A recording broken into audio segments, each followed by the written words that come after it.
Ang rehime ng Iran ay gustong magsimula ng digmaang teror laban sa mundo. Ngayon, opisyal na silang sinigil ng Estados Unidos para dito. Sa mga nagdaang linggo, desperadong isinagawa ng Islamikong Republika ang mabagsik na kampanya ng pambobomba sa mga gusaling apartment at pag-atake sa inosenteng kargamentong barko upang pilitin ng kanluran na magdeklara ng tigil putukan. Pero, hindi na nagpipigil ang Amerika ngayon. Sa isang malaking hakbang ng pagganti, pinasabog ng mga Amerikanong bomber ang multi-bilyong dolyar na tulay ng Iran na ginagamit sa pagdadala ng sandata at gumuho ito hanggang maging alikabok. Nagsimula na ang sukdulang pagganti. Nagsimula ang kwento kung paano pinalawak ng rehime ng Iran ang digmaang ito hanggang sa puntong hindi na nila ito makayanan. Meron tayong makuha mula sa unang araw ng digmaan. Habang tinatarget ng US ang mga target militar sa Iran, nagsimula na mga atakihin ng Iran ang mga apartment sa mga bansang Golpo gaya ng Bahrain sa unang araw. Panuurin ninyo ito.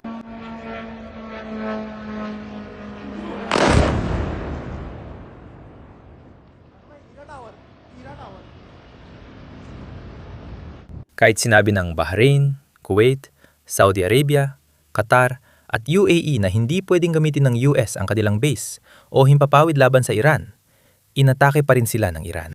Sa maraming bansang ito, nananatili pa rin ang kalagayan iyon kahit isang buwan na mula na magsimula ang digmaan. Kahit ganito na ang sitwasyon, inatake pa rin sila ng Iran, pati US bases sa iba't ibang bansa. Sinimula ng Iran na targetin ng mga gusaling sibilyan, paliparan, daungan at mga tanker dahil hindi lang sa mga bansang Golpo limitado ang terorismo nito. Pinalawak din nila ito sa mga internasyonal na katubigan.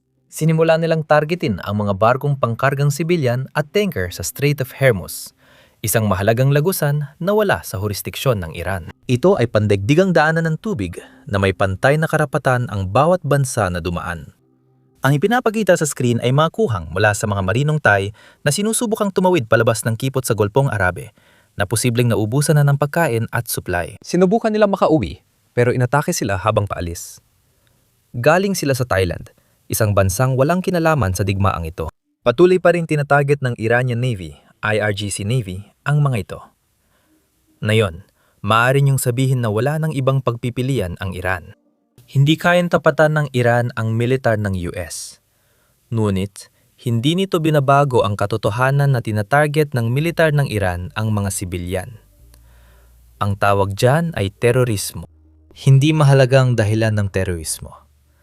Terorismo pa rin ito. Bukod dito, mahalagang ituro na dahil sa pag-atake ng Iran sa mga sibilyan, lumalawak na ang digmaan sa parang hindi inaasahan ng Iran. Kahapon, nag-tweet si Pangulong Trump tungkol dito. Bumagsak na ang pinakamalaking tulay sa Iran at hindi na magagamit. Panahon na para makipagkasundo ang Iran bago maging huli ang lahat, bago tuluyang wala nang matira. Ngayon, gusto nating makita lahat ng panig ng kwento. May mga tao online na nagtatalo kung legal ang pag-atake at may mga abogado nagsasabing legal ito. May mga abogadong nagsasabing illegal ito. Hindi rin ako abogado sa internasyonal na batas o anumang uri ng abogado. Kaya halos walang silbi ang opinyon ko sa debating ito. Pero ang alam ko, ang mga tulay ay palaging naging target militar sa kahit anong labanan. Noong Pebrero 2022, pinasabog ng mga Ukrainyano ang sarili nilang tulay sa Ukraine para hadlangan ang pag-usad ng mga Ruso. At pagkatapos ng ilang buwan, nang sinimula ng mga Ukrainyano ang kanilang sariling kontraopensiba, pinasabog naman ng mga Ruso ang mga tulay habang nagaganap ang kontraopensiba para magkaroon sila ng sapat na oras para tumakas pabalik sa ligtas na lugar.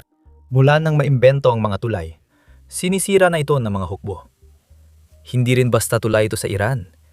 Isa ito sa pinakamahalaga. Sabi ng US officials, ginagamit ng armadong puwersa ng Iran ito para ilipat ang mga misil at piyesa mula Tehran papuntang launch site sa kanlurang Iran. Pero sa kabilang banda, sinasabi ng Iran na ang tulay ay ginagawa pa lang.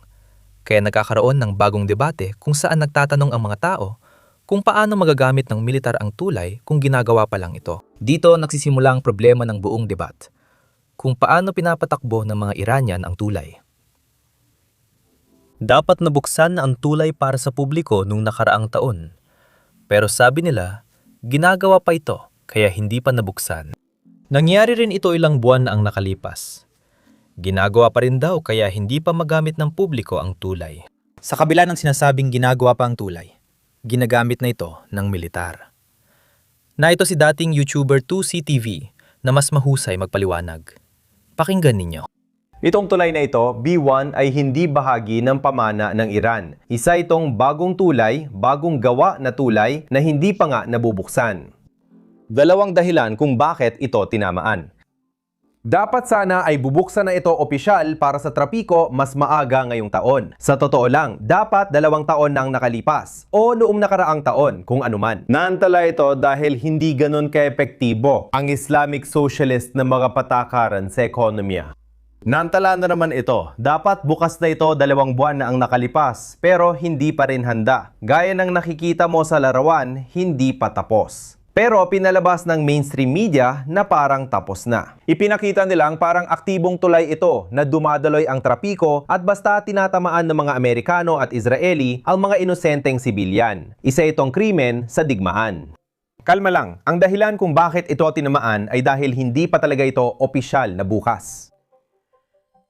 Simboliko ito, mensahe na kaya naming tamaan ang inyong infrastruktura pero pipiliin naming tamaan ang hindi pa bukas. Pangalawa, mahalaga pa rin ito pagdating sa lohistika sa hinaharap dahil kahit hindi pa ito bukas sa publiko, bukas naman ito sa IRGC. Kaya ang Islamic Revolutionary Guard Corps nito mga nakaraang linggo ay ginagamit ang B1 tulay para maglipat ng kagamitang militar sa pagitan ng Karaj at Tehran. Kaya ganon ang nangyari. Naputol na ang lohistika sa pagitan ng Karaj at Tehran. Ngayon, talakayin natin ang isa pang problemang nagmula sa Estados Unidos. Sa talumpati noong Abril, isa sinabi ni Pangulong Trump na handang bombahin ng US ang Iran pabalik sa panahon ng bato. Pakinggan ninyo muna ito at pagkatapos ay ipapaliwanag ko kung bakit problematiko ang ganitong pananalita. Simula pa lang ng Operasyon Epic Fury, malinaw naming sinabi na magpapatuloy kami hanggang makamit ang aming mga layunin. Dahil sa mga nagawa nating progreso, masasabi ko ngayong gabi na nasa tamang landas tayo para matapos ang lahat ng layunin militar ng Amerika sa lalong madaling panahon. Napakalapit na. Papaluin natin sila ng todo sa susunod na 2 hanggang 3 linggo. Ibabalik natin sila sa panahon ng bato kung saan sila nararapat.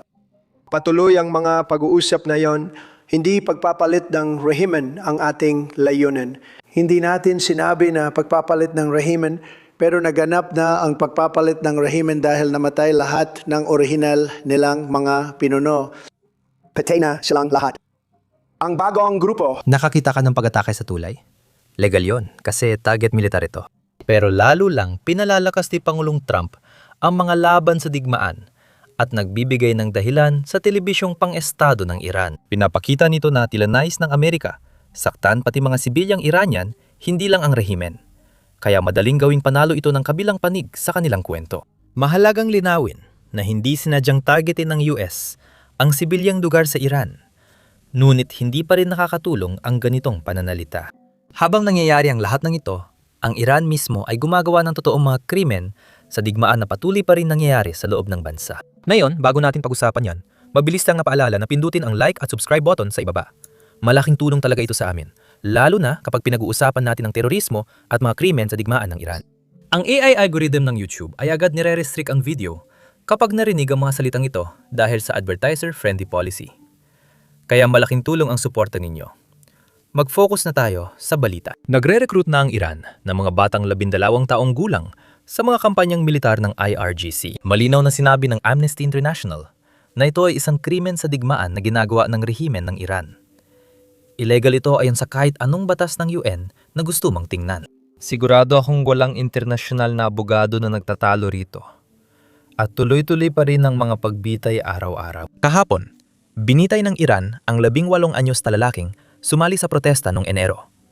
Siya na ang ika-9 na bilanggo na binitay mula nang magsimula ang digmaan 1 buwan na ang nakalipas. Sana napapansin ng mga tao kung gaano ito kasama. Ang isang 18 taong gulang ngayon ay malamang ipinanganak noong 2007 o 2008. Ibig sabihin, mahaba pa sanang buhay niya at pinapatay siya ng rehimen ng Iran dahil lang sumali siya sa isang protesta na sa simula ay isang ekonomikong protesta lang. Nagpoprotesta ang mga tao laban sa maling pamamalakad ng gobyerno ng Iran at inamin mismo ng presidente ito sa pambansang telebisyon. Kahit ganito, Pinapatay pa rin ng rehimen ang mga kalaban ng Islamic Republic. Pati na ang mga abogadong nagsasalita laban sa nangyayari ay tinutugis. Tingnan mo ang ulat na ito. Kakaaresto lang ng Iran sa isang abogadong pangkarapatang pantao na nagtatanggol sa mga biktima ng rehimen na inaaresto at pinapatay ng walang paglilitis. Ibig sabihin na yon, sinumang magsalita laban sa kawalang katarungan ay nagiging target sa bansang takot muling magkaroon ng protesta. Habang nangyayari ito sa loob ng Iran, tuloy naman ang mga krimen sa digmaan sa labas. At tahasang tinatarget ng Iran ang desalination plants sa Kuwait. Ang Kuwait ay kumukuha ng halos 70% ng inuming tubig mula sa desalination plants. Kaya ang mga pag-atake ay banta mismo sa pag-iral ng mga taga-Kuwait. Hindi ko maisip kung bakit atakihin ng Iran ng inuming tubig ng ganito. Siguro, sinusubukan nilang bigyang katwiran nito sa pamamagitan ng pagsasabing ang mga sundalong Amerikano na nasa mga base sa Kuwait ay malamang na umiinom din ng tubig. Parehong tubig na iniinom ng mga sibilyang Kuwaiti. Para sa Iran, target militar ito. Sa ganitong lohika, napapangatwiranan na nila lahat. Sa kasamang palad, mukhang takot ding aminin ng Iran na tinatarget nilang tubig na mahalaga sa lahat. Ngayon, sinisisi ng Iran ang ibang bansa. Sa huling pag-atake, iginiit ng Iran na hindi nila puwersa ang sangkot. Israel daw ang umatake sa desalination plant ng Kuwait. Ganito na ang ginagawa nila nitong mga linggo. Kapag may pag-atake silang di kayang depensahan, sinisisi nila ang Estados Unidos o Israel. Nakikita ng mundo ang ginagawa ng Iran at ng rehimen. Ngayon, may mga sibilyang Kuwaiti na rin na kumukontra sa Iran. At napakahalaga niyan, dahil kung ang mga sibilyan ay tumalikod sa Iran, nagkakaroon ng dahilan ang mga gobyerno ng mga bansang Gulpo para makialam. Isa sa mga pangunahing dahilan kung bakit hindi tinatamaan ng mga bansang Gulpo ang Iran ay dahil malaking bahagi ng populasyong Muslim sa mga bansang ito ay simpatetiko sa Iran, lalo na't lumalaban ito sa Israel. Karamihan sa bansang Gulpo ay hindi pabor sa Israel, kaya hindi sila nakikialam upang hindi magbuhang kakampi ng Israel laban sa kapwa Muslim na bansa. Maaring magdulot ito ng panloob na problema sa maraming monarkiya, pero dahil sa mga teroristang pag-atake ng Iran, posibleng magbago ito agad. Kahapon, sinabi ng isang opisyal militar ng Iraq na malapit nang sumali ang UAE sa digmaan. Malapit na ang desisyon. Pakinggan niya ito. Makikialam ba ang militar sa ginagawa na yon ng US at Israel? Yan ba ang posibleng paninindigan ng militar? Tulad ng sinabi namin kanina, hindi kami bahagi ng sigalot na ito. Inatake lang kami ng mga Iranian. Kaya ipagpapatuloy namin ang ganitong paninindigan sa pagtatanggol ng aming teritoryo kasama ang aming mga international na kapartner at malalapit na kaalyado, pati na rin ang mga miyembro ng GCC. Pero wala na ba talaga sa mga pagpipilian ang opsyong yun? Maging bahagi ng sigalot na yon? Hindi naman, pero pinananatili ng UAE ang karapatan nito na ipagtanggol ang sarili laban sa anumang agresyon na nakatuon sa UAE. Iyan ang pangunahing tungkulin ng militar at armadong puwersa. Bukod pa dyan, ito isang opisyal ng militar ng UAE at binigyang diin niya muli iyon. Mahigit isang buwan, mula na magsimula ang digmaan at labanan ng UAE, ang libu-libong misil at drone mula Iran, hindi pa rin pinapayagan ng pamahalaan ng UAE ang Estados Unidos na gamitin ang mga base militar o himpapawid ng Iraq para atakihin ang Iran. Gayunpaman, tuloy pa rin ang pag-atake ng Iran hindi lang laban sa US base, kundi pati mga target na sibilyan sa lahat ng bansang ito. Pakinggan ninyo ito. Gusto kong marinig ang iyong sagot sa sinabi ng ministeryo ng ugnayang panlabas ng Iran. Iminukahi nila na ang mga pag-atake ng US sa loob ng Iran ay nagmumula sa mga base sa loob ng UAE at kaya naman tinarget nila ang UAE bilang tugon. Pinapayagan ba ng militar sa UAE ang US na gamitin ang mga base militar dito para atakihin ang Iran? Sa tingin ko, malinaw mula pa sa simula ng labanan na sinabi ng gobyerno ng UAE na hindi gagamitin ang teritoryo ng UAE para sa anumang pag-atake laban sa Iran at patuloy nilang ipatutupad ito. Kaya mula sa pananaw ng militar, hindi yon tama at hindi yon nangyayari. Para maintindihan ang asal ng Iran ngayon, dapat nating balikan kung paano ito nakarating sa kasalukuyang kalagayan. Hindi lang ito nangangahulugang balik tayo sa 1979 nang maganap ang Islamic Revolution. Kung tutuusin, Dapat nating balikan ang Qajar Dynasty na namuno sa Iran noong ika-19 na siglo at tingnan kung paanang mga desisyon noon ay may epekto pa rin sa Iran ngayon. Alam mo ba, iyan mismo ang ginagawa namin sa podcast naming. May ilang bahagi na kakalabas lang ngayon. Kung interesado ka sa kasaysayan ng Iran at kung paano tayo umabot sa kinaroroonan natin ngayon, tingnan mo ito. Mapapanood mo ito sa pamamagitan ng pag-click sa mga link sa description o kaya i-click mo lang ang end screen sa iyong screen. Basta, i-click mo lang ang video na nasa screen.